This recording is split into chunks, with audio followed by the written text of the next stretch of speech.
And when will you have your We're asking for Thursday. Thursday? All right. So it's Ferguson, he's going to come back on Thursday just for victim impact. In a Texas courtroom, Michael Henosa pleads guilty to murder and admits he's a repeat offender. No trial, no appeal. The judge responds with a sharp warning. You're going to have... The courtroom opens with a routine exchange. The judge confirms scheduling details, but there's tension beneath the calm. Michael Henosa, accused of murder, is about to plead guilty. No trial, no appeal. The judge's warning, you'll have to do better, sets a serious tone. And what do you think? Should repeat offenders still get a plea deal? Have to do better. Watch to see what 30 years behind bars really means. Court is calling 2022 CR 2676, State of Texas versus Michael Henosa. Can I have parties approach and announce for the record for the state, Margaret Sanders for the defense? Montgomery for the defendant. and Judge, I guess we're gonna ask if we could have a short reset to Thursday for sentencing. All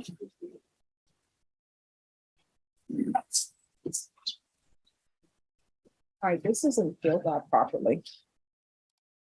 I'm not hearing something correct, Judge. All right. So he signed his waiver of appeal.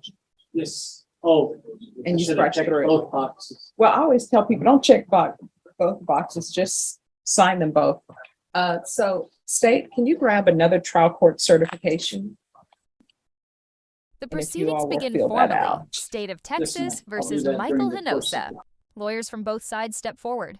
The judge immediately spots issues with the paperwork, a hint that this case might not be as smooth as it looks. Even before sentencing, the courtroom energy feels heavy. Something big is about to unfold. Plea. All right, are you Mr. Hinojosa? All right, defense, I'm showing you the discovery acknowledgement. Have you received all the discovery in this case and did you review it with your client? Yes, ma'am. State, are you proceeding on the indictment as presented? Yes, Judge. On both paragraphs and the enhancement. All right, Mr. Hinojosa, I'm going to show you what's entitled Court Admonishments and Defendants Waivers and Affidavit of Admonitions. Did you review that document with your attorney? Did you understand it? And did you sign it in all the appropriate places? Did you understand you're charged with murder? That's a first-degree felony. The range of punishment is anywhere from 5 to 99 years or life in prison and up to 10. All right, thank you. 5 to 99 years. All right. Did you understand the range of punishment for that offense is anywhere from 5 to 99 years or life in prison and up to $10,000 fine? Just a moment. Excuse me. Can you move Mr. Hayek and his client to the back row? And to be sure, Judge, I'm probably getting there, but this is. I am. Yes, I'm getting that. Thank you, Mr. Montgomery. All right. Did you understand that that is the normal range of punishment for murder? All right. Because the state is pleading on a repeat offender enhancement allegation. Henosa faces a murder charge, a first-degree felony that could mean life in prison. But here's the twist. He's already a repeat offender, which automatically raises the minimum sentence to 15 years. Still, the plea deal offers 30 years. The question is that fair justice for taking a life or just another system shortcut? If that is proven, then your range of punishment will be a minimum of 15 years and up to life in prison and up to $10,000 fine. Did you understand? If you have a plea bargain agreement with the state, the court does not have to follow your plea bargain agreement. Showing you the plea bargain page. Did you review that page with your attorney? Did you understand it? According to the plea bargain agreement, you are to agree that you've been previously convicted of 1 or 2 or more felonies for enhancement. The plea is for 30 years in the prison. There's an affirmative finding of deadly weapon. There are no applications. The state will take in consideration the following cause numbers: 2020 CR 6547, 2020 CR 9473, 2020 CR 7801, 2020 CR 1784, and the following county court cause numbers: 638, 053, 054, 055, and 052. Did you understand that to be the plea bargain agreement? Defense, is that the plea bargain agreement? It is, Your Honor. State, is that the plea bargain agreement? Yes, Judge. Next, I'm showing you the paragraph entitled Waiver of Appeal paragraph. Did you review that paragraph with your attorney? Did you understand it? And did you sign it in both places? Did you understand by signing that you're waiving your right to appeal? The only items that can be appealed are written pretrial motions that have been filed, heard, and ruled upon by the court. Did you understand? Counsel, have there been any such motions? None. Then to the offenses charged in the indictment, how do you plead? Guilty, not The judge double checks every line: the plea bargain, the waiver of appeal, and the list of previous felony cases. Henosa signs without resistance. He's quiet, compliant, maybe resigned. This is the moment his freedom officially ends. Would you have expected a longer sentence knowing his record? Comment your thoughts below. guilty or no contest. State any evidence. Your Honor, the state offers states exhibit 1 and its attachments. I realize I forgot. The page that's being added supports the plea of true to the enhancement paragraph. Please, no objection. All right. So state, the defendant has pled guilty. Do you have any evidence to support his plea? Yes, the state offers states exhibit 1 and its attachments. Any objections? None, Your Honor. Mr. Henosa, I'm showing you what's entitled waiver and consent to stipulation of testimony and stipulations. Did you review that document with your attorney? Did you understand it and did you sign it in all the appropriate places? Again, did you understand you have a right to jury trial, a right for you or your attorney to cross-examine and confront any witnesses the state will call and the right to remain silent? Did you understand that today the state will be presenting evidence in the form of witnesses' statements and police reports, but most importantly, there will be no live testimony? Did you understand? Right. Court will find that defendant has knowingly and voluntarily waived and consented to stipulation of testimony and stipulations. Court will accept into evidence states exhibits 1 and attachments. To the repeat offender enhancement allegation, which reads, and it is further presented in and to said. Now the courtroom gets procedural. The judge reminds Henosa of his rights: to remain silent, to a jury, to cross-examine witnesses. But Henosa waives them all. No trial, no witnesses, no defense. That before the It's as if he's commission of the accepted his offense fate alleged long above before stepping into on the the courtroom. 28th day of May AD 2013 and cause number 2011 CR 2286 in Bear County, Texas, the defendant was convicted of the felony of possession with intent to deliver a controlled substance, penalty group 1, 4 to 200 grams. How do you plead? True or not true? True. All right, court will review states exhibits 1 and attachments.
Evidence is presented. Exhibit 1, full of police reports, statements, and prior convictions. The judge reviews it carefully and makes her finding. The court finds you guilty. That one line seals Henosa's future. And once again, the repeat offender clause hits hard. Life for up to 99 years was possible, but he's taking 30. All right, after reviewing states exhibits 1 and attachments, the court will find there's sufficient evidence and to find you guilty, and the court will find you guilty. The court will find the enhancement true based upon your plea or true and based upon states exhibits 1 and attachments. State, are you ready to proceed with sentencing? No, Judge, we're asking for a short recess so that we can have our victims here for victim impact.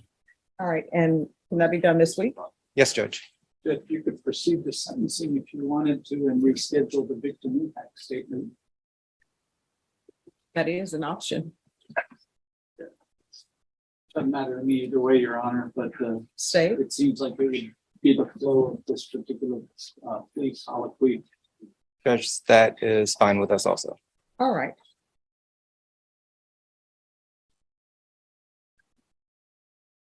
And when will you have your We're asking for Thursday. Thursday? All right. So it's Ferguson, he's gonna come back on Thursday just for victim impact. All right. Anything you wish to say on behalf of your client? Just we're asking you to follow the terms of the plea. Sentencing is postponed briefly to allow victim impact statements. It's a small gesture, but it matters. This is the moment where families of victims can finally speak. The lawyers agreed to come back Thursday. The calm tone hides the emotional storm waiting to break next. All right, Mr. Henosa, is there anything you wish to say? All right, I'm going to sentence you to 30 years in the prison following your agreement. Taking consideration the following cause numbers: 2020 CR 6547, 9473, 7801, 1784. And the following county court cause numbers: 638, 053, 054, 055, and 052. Court will give you credit for any time served. There's an affirmative finding of a deadly weapon. Is there anything else from either side with regards to sentencing? Nothing from defense, Your Honor. All right, Mr. Henosa, he needs to sign. Yes, ma'am. I'm going to show you what's entitled Trial Court Certification of Defendant's Rights to Appeal. Did you review that document with your attorney? Did you understand it?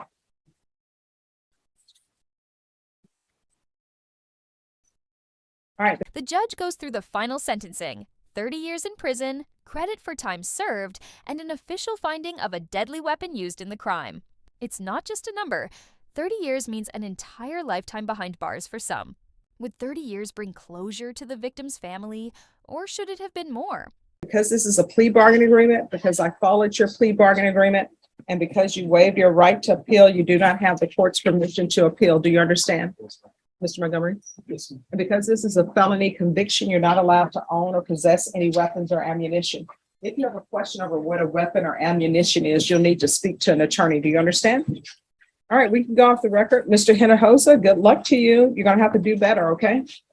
All right, so here's my question for you. I always ask this, and people think I don't like tattoos. I just always have questions.